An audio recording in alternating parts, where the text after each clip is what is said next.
Thanks for tuning in to this video. Excited to share this with you guys. It's a recording of a presentation that I did in an offsite for one of our companies. In this particular video, we're going to cover everything from how to think about who your customer is, what is your ideal customer profile, how to think about products and services that you offer those customers, and how you exchange value with those customers, and the various components to good value exchanges with your customers. And then also how to focus on your inputs for improvement, how to really dial in what you're offering to customers, and how the different things that you do in your career, either with your job or with your business, if you're a business owner, how those things influence the value delivered to customers. So thanks again for tuning in. Excited to share all that detail with you guys in this video.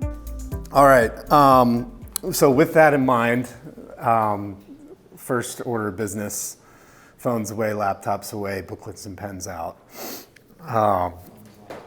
I'm hoping to have us dialed in for some of the sessions.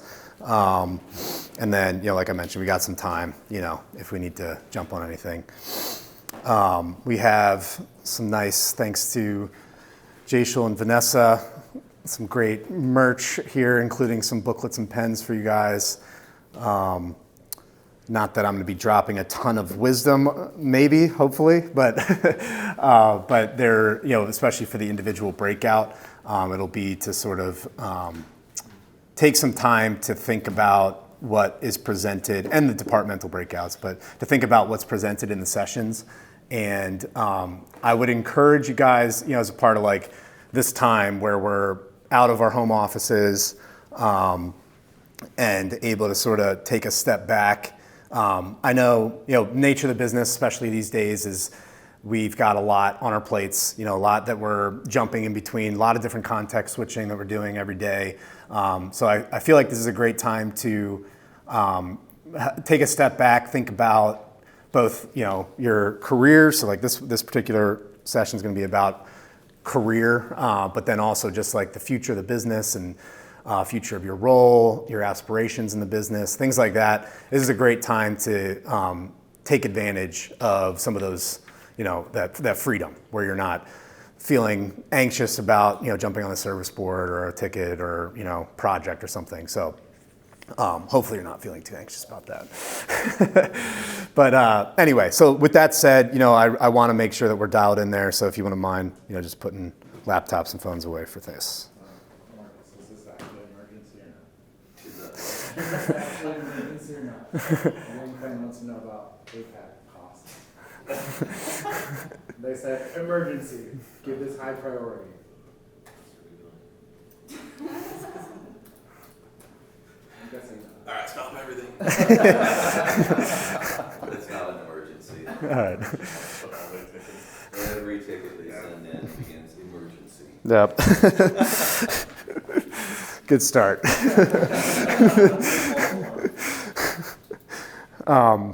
I gave Shri and Guru your personal number for this week, so we should be good.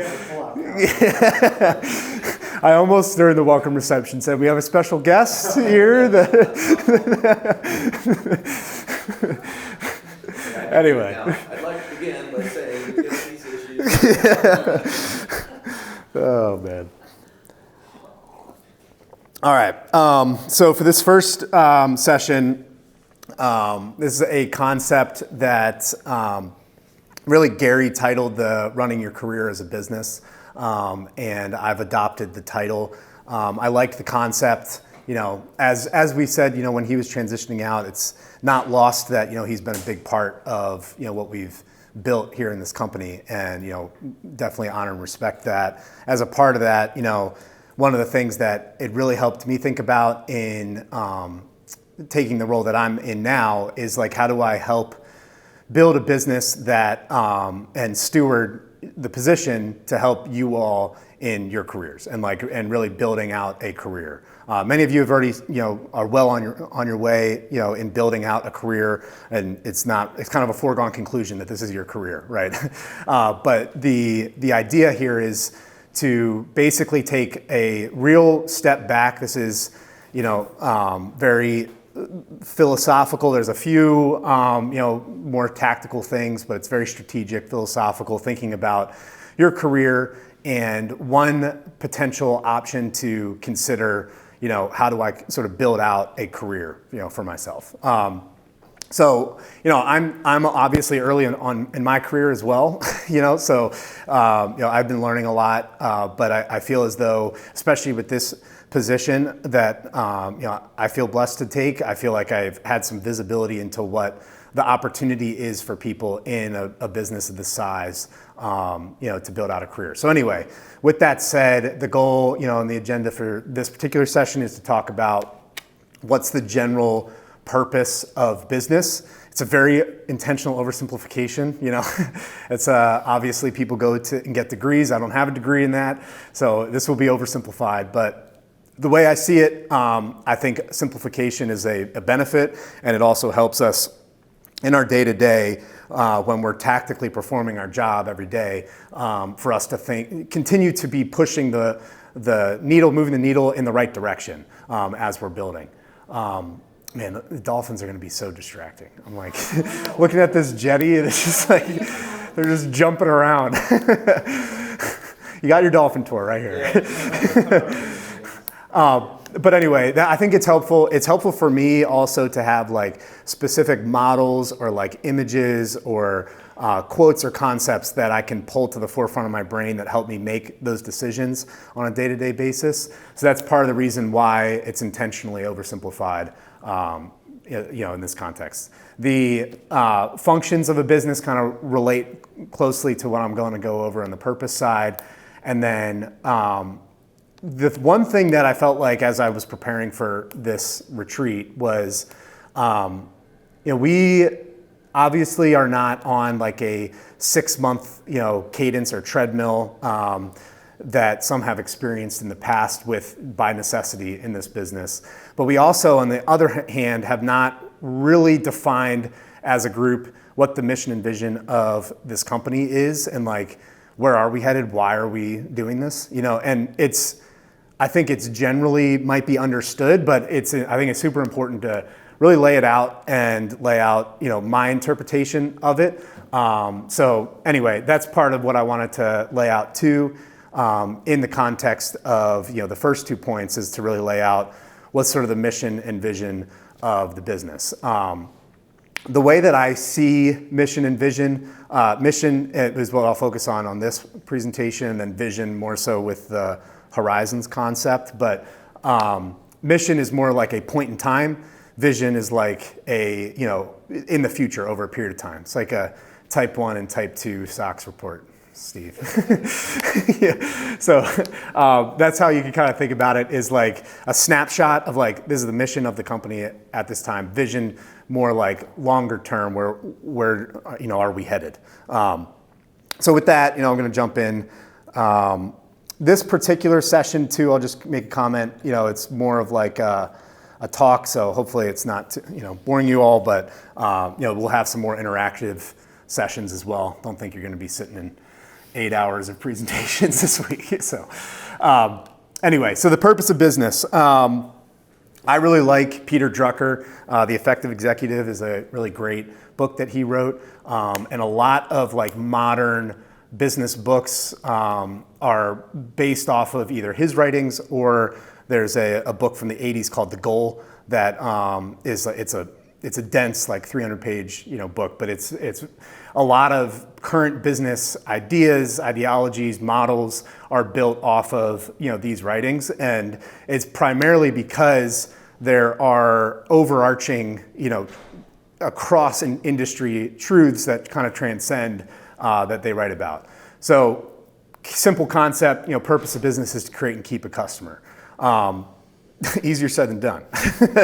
But, I think that as we think about running your career as a business, there's really these core areas that I want to look at. One being, who is your customer? How are you generating revenue? If you look at your career as a business, how are you generating revenue? Obviously straightforward as salary and additional compensation as the opportunity arises, but kind of taking a little bit of a broader approach to that. The product, the variable and fixed costs associated with product, I'm not going to digress into like a personal finance talk, with some of the fixed costs, but as it relates to the resources that you have available in building your career, we'll talk about that. And then there's a really great model that has really helped with decision making for me that's called the value triangle. Marv Symes, who he has like a big business that's like a coaching type business, but he, I don't know if he's the original author of this concept, but he built a lot of Procter & Gamble. He built like their domestic business, which is obviously huge. And then he also built JDI, which is like a shipbuilding, they're a big holding company, forestry out of Canada. But he brings up this concept around the value triangle, which we'll get into here. And then as it relates more tactically, like where do we go with this concept is like, how do I focus, my effort? How do I focus the inputs that I have? And that's really, that model really helps think about where you focus your efforts, and it's inside that value triangle. So to start, I wanted to talk a little bit about sort of this first 2 points, the customer and the product. And I know this will be like, why are we going over some of the simple things here? But I think it's important, to start, we got the top line revenue, right, of our company or of, your career. This is primarily, you would see that as salary and additional comp.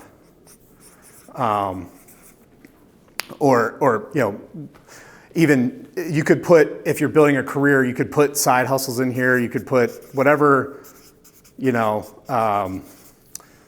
sort of income that you can generate, in your career.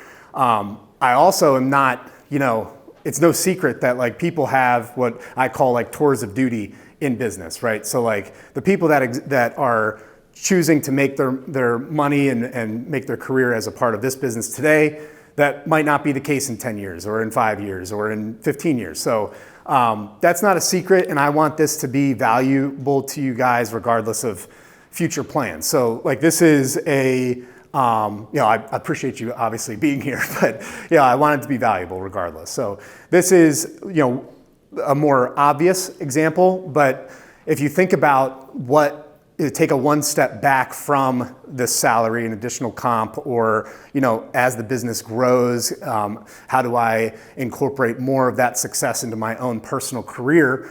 And that can come in a variety of forms, lifestyle, a variety of different types of comp, different types of freedoms that you can bring for your career. Where does that come from? So the obvious point for this business is we, as of Thursday, now have 85 current customers that are obviously paying some dollars into the business. And then it's the job of leadership to determine how do we deploy those dollars, and how do we steward, what these customers are bringing. We created 85 customers, right? Now, how are we deploying those dollars to keep those customers? And that, from that standpoint, you've got your, fixed and your variable costs. I was actually gonna do that in red. Whoops.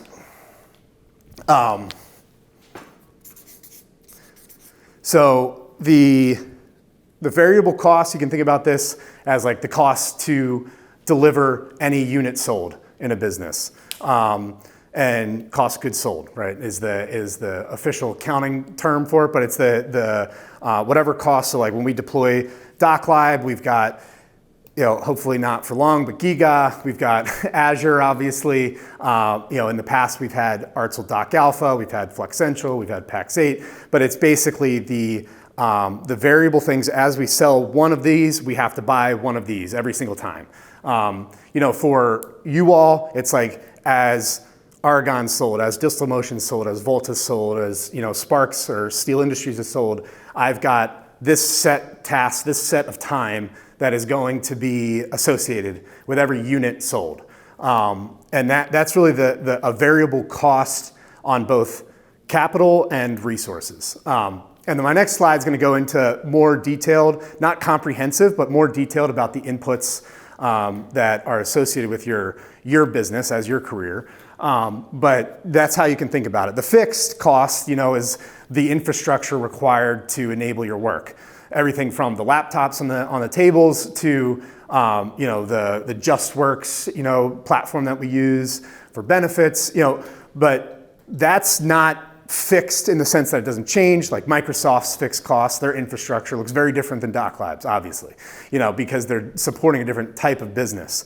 The fixed costs, and again, I'm not going to get into personal finance, but that's, for you all, that's really a lot related to your personal finance. And that's one thing that, I know I've benefited dramatically from trying to get educated on that. I know some of you guys earlier in your career than others, but to educate yourself on how to enable optimization of your inputs, whether that's your time, whether that's your mindset, the mentality that you're able to bring to work.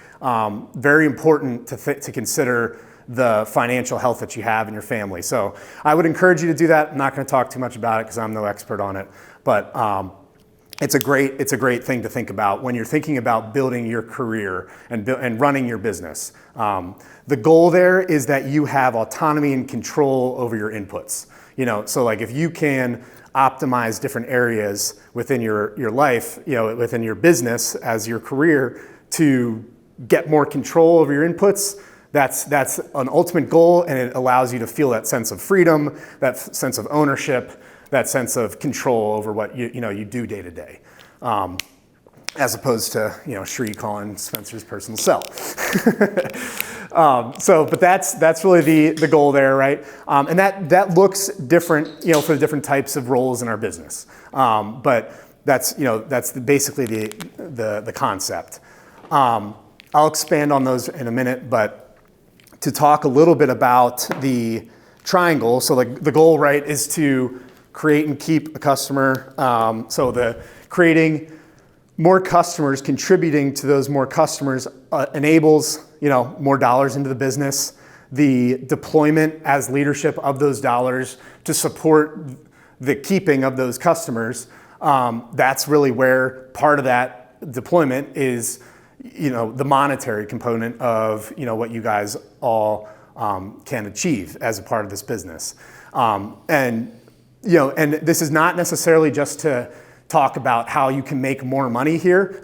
It's really the goal, but it's a big component. When you think about running your career as a business, money is obviously a big component. So I wanted to touch on that.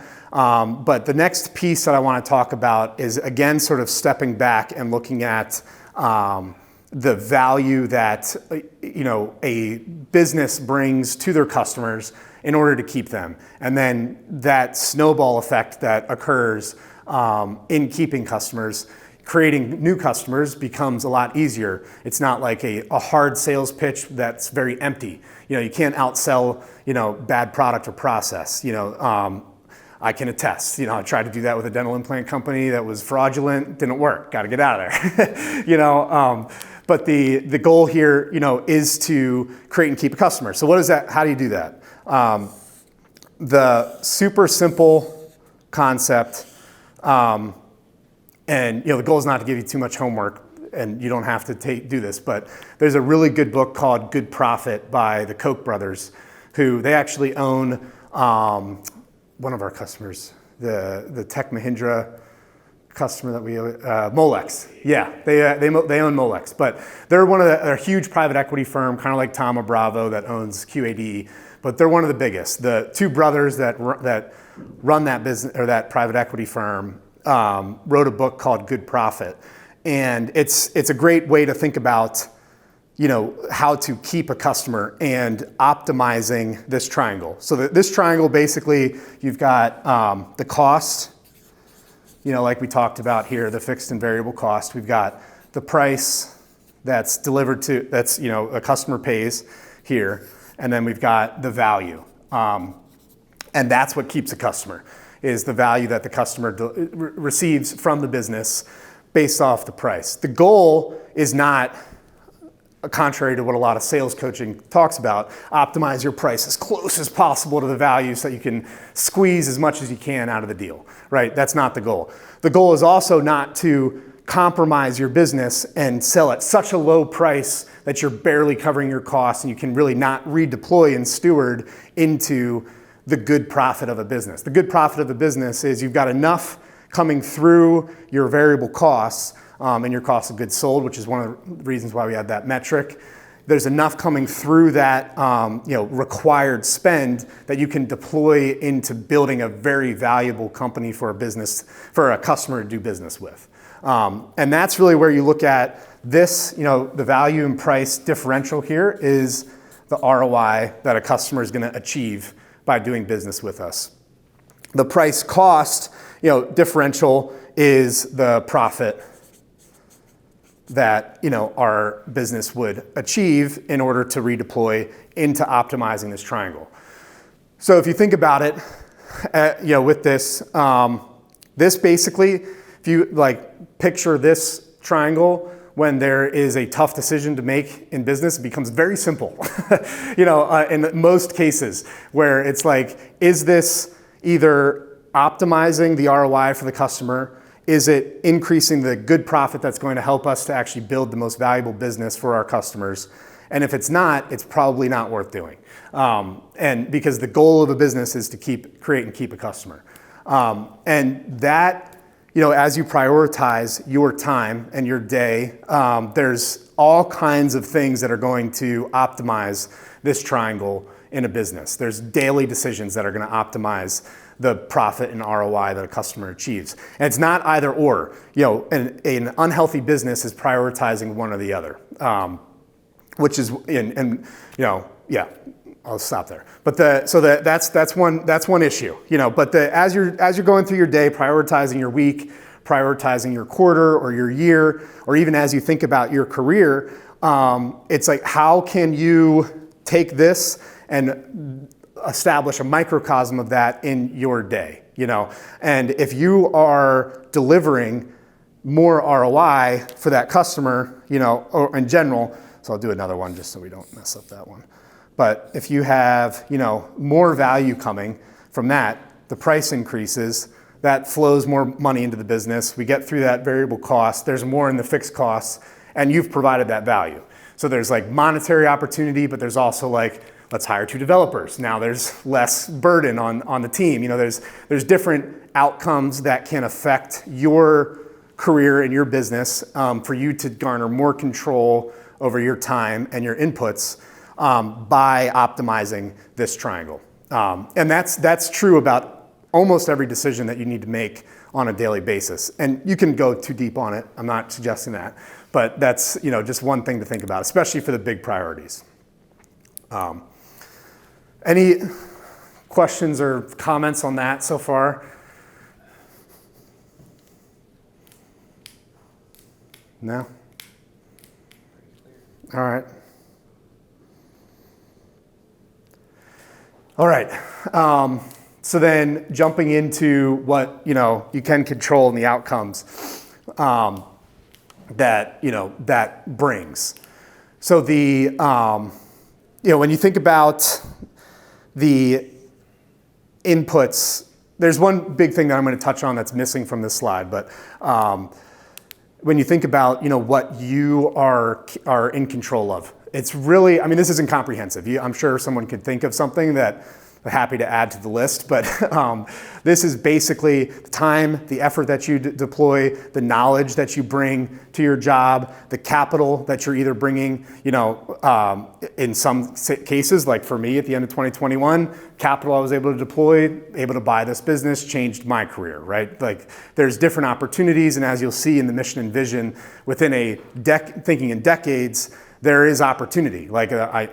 This is not like a Steven show. So the capital, the collaboration that you have with your colleagues and relationship is huge. We obviously prioritize that with Jayshal's role and all being here, but the collaboration and the relationship that you have, huge. That's something you can control. And the delegation and how you delegate tasks And again, it's very much related to relationship, but the ways in which that you deploy, your leadership capital as a leader in the company or as a colleague that's either senior, even if you don't necessarily have a management position, that is super important, how you do that. There's only so many times where I can say, Justin, you just got to go do this right now. That's, yeah, I have to have you do this for the next hour. If I do that every hour for 8 hours a day for a year, he's not going to be here for that year. It's just not going to happen. So it's obvious, but it's very important in an extreme example like that to think about how you are communicating tasks that you need support on in the business and the deployment of that leadership capital. Jaishal and I see this very differently in our personalities, and it's been great, to have someone like him in the business to help challenge the ways in which I'm choosing to collaborate and delegate. So I would recommend, as you build relationships in the business, as you think about that, to establish those sorts of sounding boards, the outside perspectives that can help you control these inputs. The one thing that's missing from this slide that's of vital importance is the context of deploying those inputs.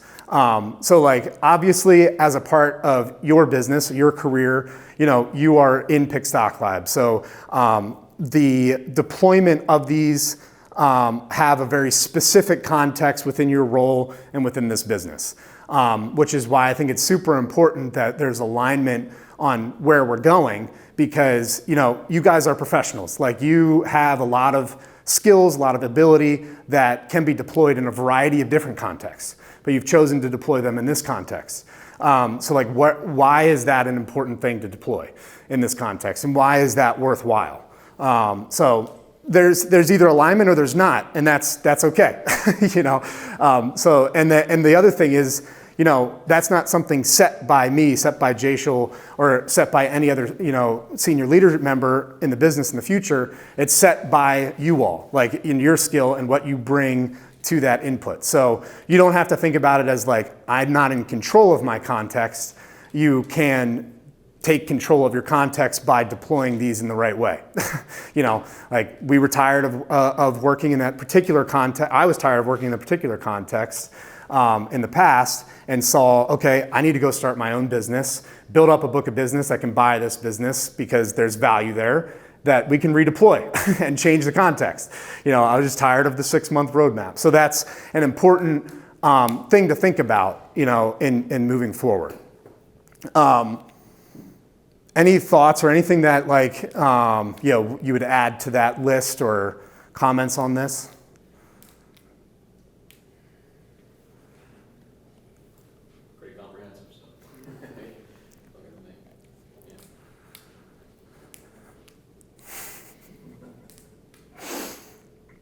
All right, cool. So then what does that create? That's really the things that create a business, and that's why I say run your career as a business. And I love the phrase that Gary came up with, because I think it's very in line with, these are all things that you guys do every day, and these are things that you create every day.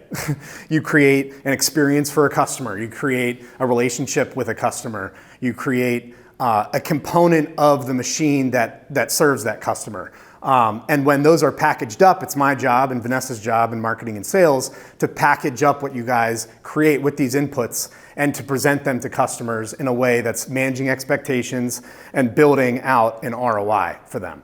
And that's really what it's all about. And that's why you can't outsell, a bad product or process. It's a function of what's happening here, and the stewardship of building a business that puts a context together that creates value for customers and products and services that's then going to achieve the ROI based off of how it's priced. And that's why, for you all, when you think about, your tasks, we could take some examples for sure on this, but when you think about your tasks, you are even if it's a small part of one of the inputs, it's an important component. So you can think about this as like manufacturing a boot. If you have raw material coming in, that material gets the machine, right? The material gets cut, it gets glued into a new form or sewn into a new form. There's finishings that are put on it, polishing, a sole put on, packaged, priced, put on a website, and bought, right? So these are products that a machine is creating, and then as those components are tinkered, so like somebody, maybe not if it's automated, but if somebody's putting the glue on the back end of that leather and putting it against a form, right? They are putting time and effort into an output that's creating a product.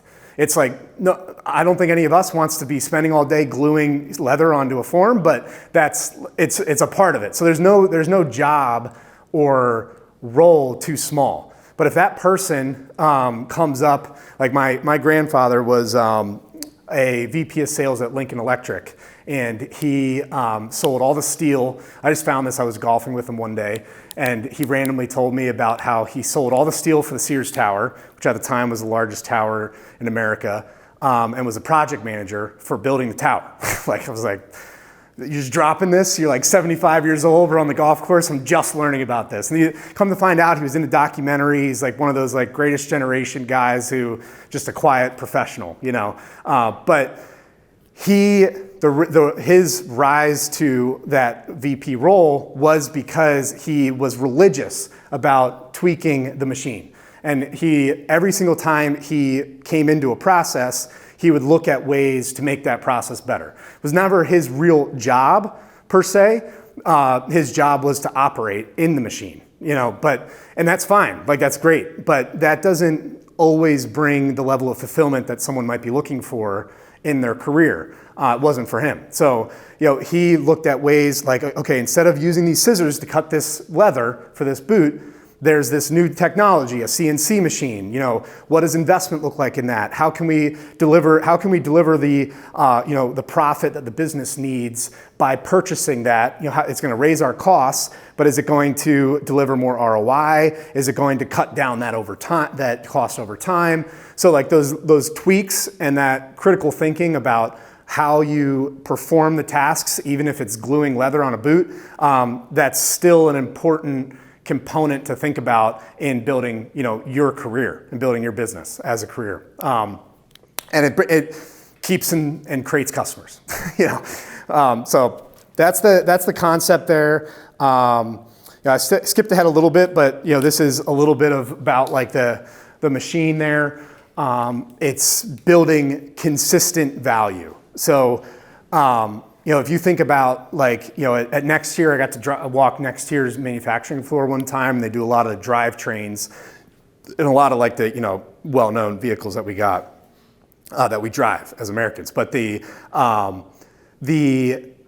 manufacturing floor was unbelievable, completely automated. There's talk about OCR technology. The quality control was literally, it was this camera that would do a 360 spin, probably in like a couple seconds, and it would take thousands and thousands of photos of every area of the drivetrain, and then go through a software product that would evaluate its quality. And if it was not of proper quality, it would fall into one section of the line or another section of the line.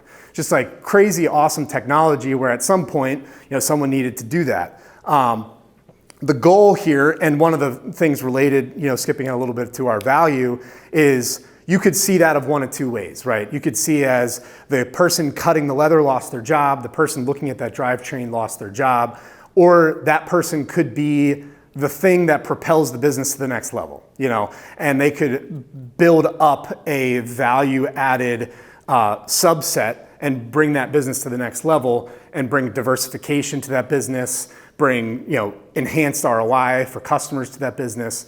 And that's really what I'm thinking about when I'm talking about the machine, because we obviously don't create physical goods, but there's very physical ramifications of the goods that we create. Nextier being an example of the drivetrain. The raw material that's every single piece of that drivetrain raw material was bought and paid for off of a supplier invoice run through DocLab, right? It's like there's parts of this that are very related. And then thinking about the distribution. The one thing I haven't touched on, I kind of skipped a little bit ahead on the setting expectations and leaving meat on the bone. That's really this meat on the bone concept of building ROI into how you package your products and services. But the feedback loop is an incredibly important component for the business to not just survive, but to thrive and to grow in the future.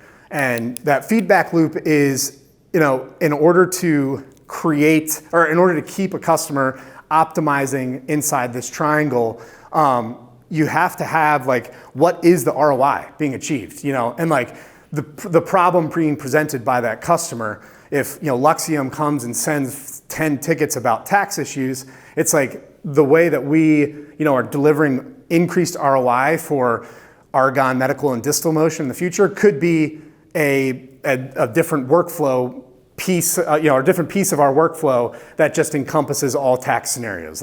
And that would be something. It's Luxium's got 10 tickets. We could go in and fix the tickets, right? That's one option. But thinking about it as and that could be a grind, and that never stops, But thinking about it as the feedback loop. Okay, well, so what are they actually, they might be screaming, in some cases, it might be a 30+ year disaster or something, it could be dramatic, but it's really, and not to disparage that comment, but it shows me there's a feedback loop there. There's something there that is a problem being presented that, we need to find the source of and fix the source.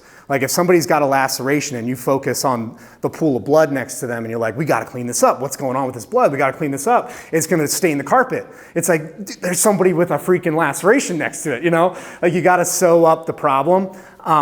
And that feedback loop of the next time you go into that circumstance, it's we're not going to make that same mistake again, and that feedback loop is going to help determine what should we tweak? How should we prioritize our inputs? How should we, look at optimizing our triangle? Are we operating under the right, value assumption? Is there a change in the business that's happening or change in our customers' businesses that are happening that we need to evaluate? And a lot of that strategic thinking and a lot of that, may not necessarily be your specific skill set to think about that. But I think it's important to think about as you're running your career as a business as the influences and how you communicate that information that's being delivered from customers up and down this company and through side to side is what's going to determine how that feedback loop prioritizes. And that's both feeling, that's metrics, that's offhanded conversations. Scott and I having a one-on-one, last 5 minutes, hey, a steel flash that has problems that they're testing with Giga, it's let's pull on that thread. Let's figure out what we got to do there, and then that builds how are we going to deploy our new OCR product. It's we're building that feedback loop in a very important way with the information that's being presented to you. One other thing, if of the books that I mentioned, the one that I would really recommend you read is the Jim Collins Good to Great. It was the first ever business book that I read, but it was super impactful for me in thinking about this feedback loop. And one of the things that he talks about, and he really elaborated on how the mighty fall, is the number one reason that a business fails is communication. And it's communication from the customers into the business, and then communication throughout the business on doing that. That flows into prioritization. It flows into optimizing your triangle. And with the wrong focus, your price goes at or below your cost. The ROI and the value goes at or below your cost, and you're dead in the water. But it's only by communication, especially in our remote business where none of us are going on to customer sites. None of us are even sitting in the same room working together.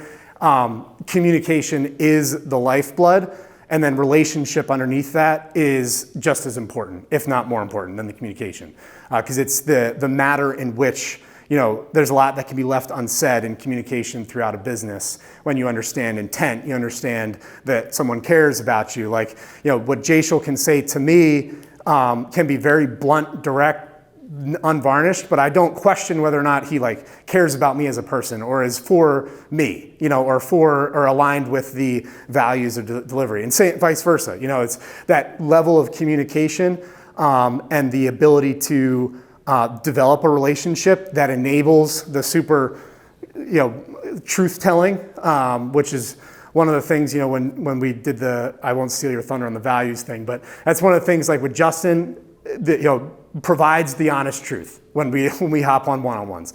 And it's super helpful. It's like, I know how to prioritize the capital and my inputs, as the leader of the company based off of very, direct, very like honest, like this is a problem that we're seeing across the board. And if it's a deathly blow, that's what we need to prioritize. It's all good. Like this is part of it, like if we're like, hey, we've got this deathly blow coming, it's like, we're going to put up our block and then figure out our counter, but you got to know it's coming, otherwise it's going to, knock you out. So that's one thing, that I really wanted to touch on heavy is the feedback loop and how, when you're thinking about running your career as a business, pursue that feedback loop and how you optimize your triangle as well. So like if someone's providing you a critique, either whether it's a customer, whether it's a colleague, the delivery could be bad. But if you can find or it could be a throw out comment. It could not even really be an impactful thing. And that's okay. I might deliver that comments to you in the future. It might be something you just throw away. That's fine. But the goal is that try to think about how do I receive this communication and better optimize my career to build what I want to build. Whether that's more control over your inputs, whether that's more monetary gain, whether that's more freedom of your time, whatever that looks like. And I, again, circling back, want to build a business where like that is an opportunity for you all to take advantage of, where you have the opportunity to determine what does success look like for you professionally, whether that's position, time, freedom, money, whatever that might look like, and that's different for each person. But how can you think about that and then paint a picture for what you're looking for in your career? And again, in 5 years from now, if that's not here, better to know now and help you get to the level where you want to be at than, just kind of get on the treadmill, like get on the hamster wheel and hate your life for 5 years, right? That's not the goal. Like we're trying to build a business where you can develop what's successful for you. And that's really, that's what I've always wanted. And that's why, I really pursued hard to get into this position, is because I just wanted that freedom. I couldn't find a business that I was able to do that. And I wanted that, and I want to provide that in the capacities and the skill sets that you have. You may not have the aspiration to run a business, and that's great. Like there's no problem. That's why it's a career, not business ownership. There's risk. There's been times where I've been brought to my knees in tears and anxiety over running a business. It's not easy. Elon Musk talks about staring into a black abyss, chewing on glass.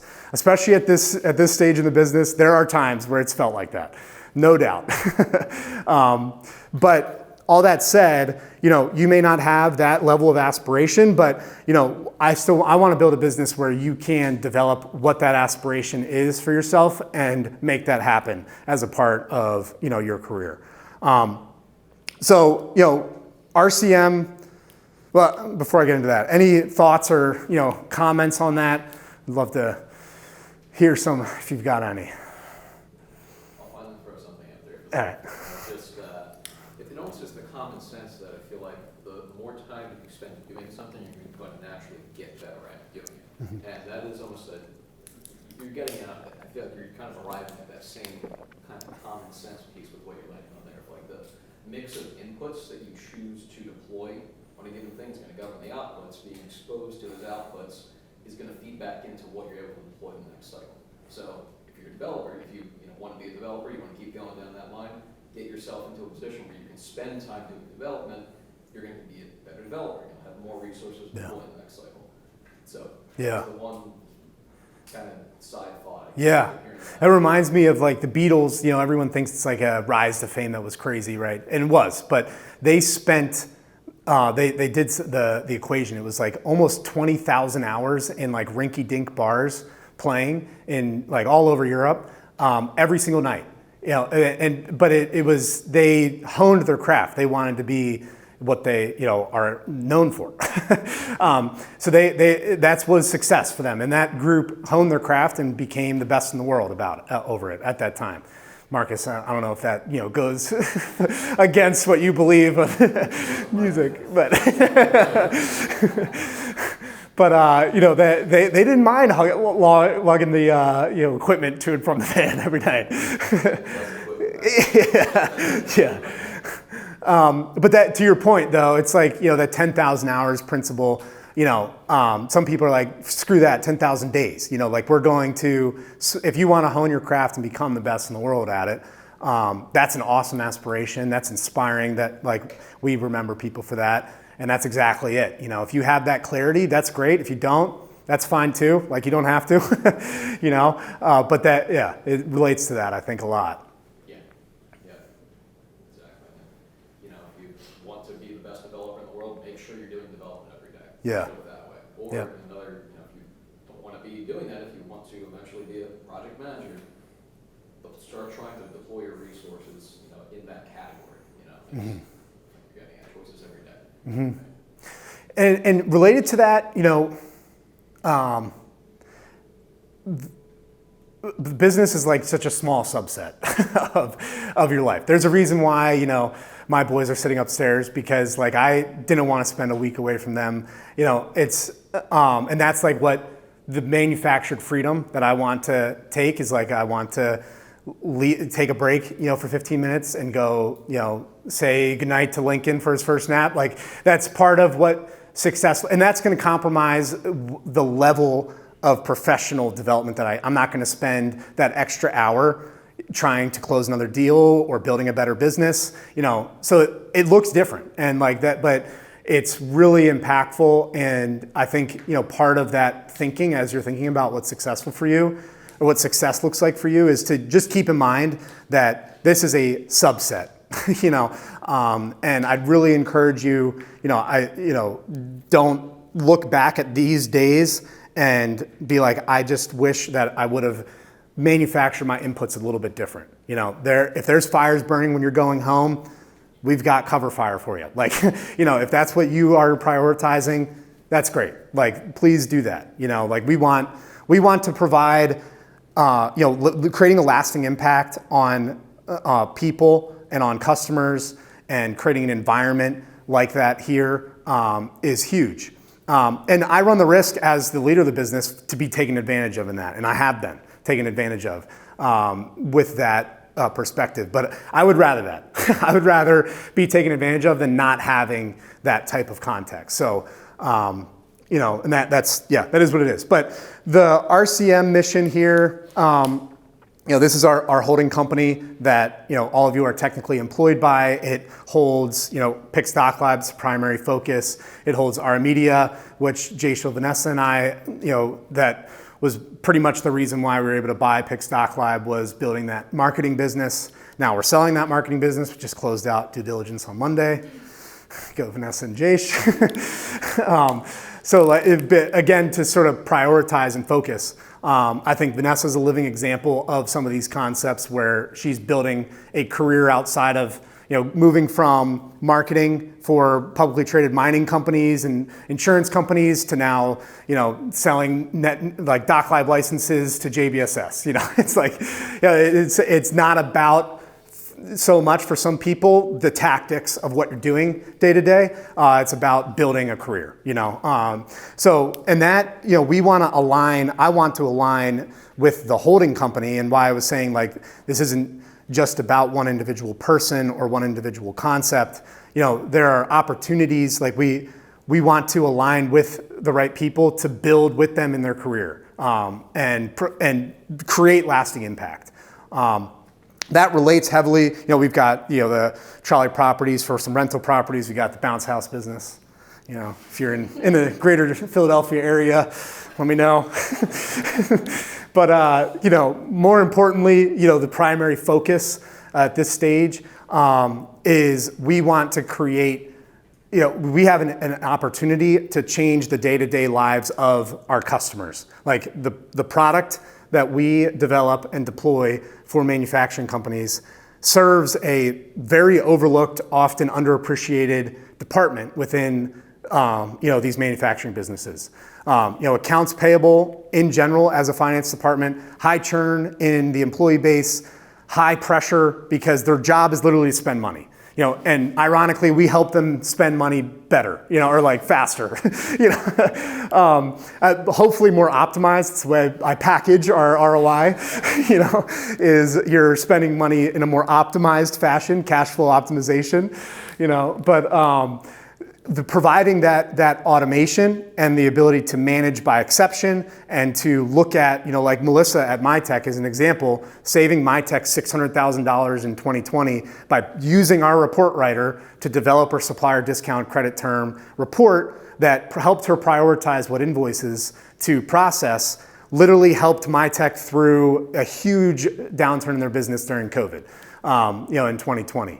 Like that is, it provides the ability for somebody that used to just be keying in invoices into QAD all day, no real, value in that, to manage by exception and to, they're a Berkshire Hathaway company. It was part of Berkshire Hathaway's strategy in acquisition under Mitek is they have a shared service center for AP, and they were able to add thousands of invoices over the course of a 2-year period as a part of that strategy, and they were able to deliver more ROI for the purchased companies by utilizing that shared service center run by Melissa. So it was awesome. And they had 4 people associated with the accounts payable team prior to deploying DocLab. Now, a fourth of Melissa's time was focused on that. The other 3 people, how were they deployed? They were deployed in negotiating with suppliers and onboarding new suppliers in the purchased companies. So like that value-added work, they're like impacting the growth of their business in a very substantial way. Still in accounts payable, but there's low churn in that business before we picked off Melissa. But, but it's just your work is enabling more value-added work. And for some of you, you get to experience the dark side and the drama of their work on a day-to-day basis. But in reality, one of the benefits and what I need to do a better job in communication is like what customers are saying as a part of and pulling that out of customers. But they are incredibly impacted. They don't just magically go away all of a sudden. They're super happy. like there's 85 customers that we serve. Of those, how many do we actually need to this week provide emergency support for? A very, very small subset of those. There's like on average on the board 1 ticket per customer. So it's really not like there's some loud customers for sure, and there always will be. But if you can cut through the noise and understand that like we're actually enabling and delivering value to them, I think it really helps provide a context and a mindset shift when you're coming in and sitting at your desk. It's not just getting yelled at, if that's what that day holds for you. It's you're actually providing that person the opportunity to do more value-added work. That's what you're in control of. They can either do it or not. And that's it, and then you can deliver and determine what success looks like for your career. And if you don't want to be in that position, we're ready to help you get to the next level. So that's pretty much what I got, on this particular session. I think, I wanted to map this out. The purpose of this slide is to provide a prompt for the next hour or so. For you all, you can go, you don't have to stay in this room, take your notebook. I'd encourage you to, at least for a portion of that time, to keep your phone and laptop away because you're in a particular mindset right now, in a particular context, thinking about this, to spend some time thinking about these questions or, this why, to think about what that means for you and what it means for your career.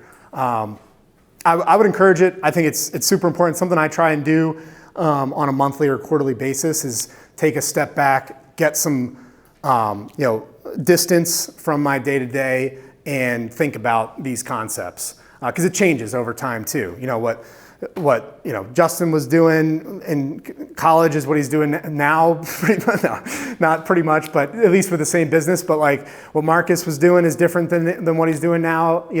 What I was doing, in college was trying to become an orthopedic surgeon. So this looks very different now. I'm not operating today. So it changes, and that's okay too.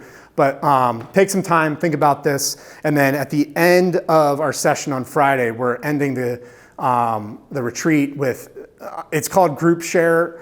It's not an Alcoholics Anonymous meeting, but the idea here is to give you some time and some days to think about some of these concepts. And I think it would encourage and help other people in the room to hear where you've landed with that. I'm hoping not to get any resignation letters on Friday, but that's the goal there is to help encourage the group here around these concepts and provide them with some clarity. So if you want to write these down, I'll keep this up as well. But take a picture of it.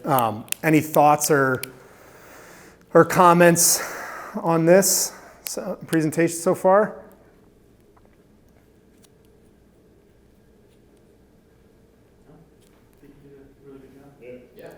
Cool.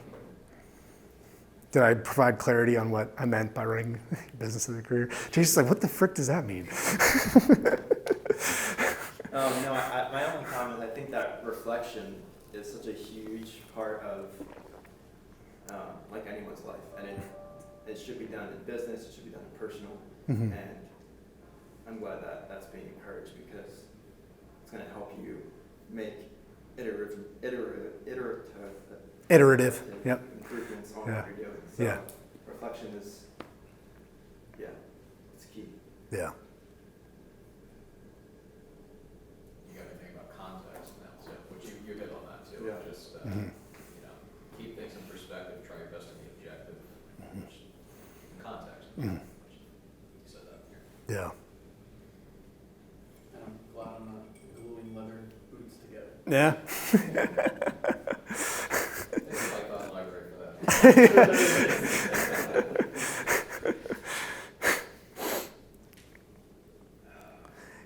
Yeah, I mean, one other area that's out of the context of this presentation, but I try and do this regularly with Autumn and for personal life as well.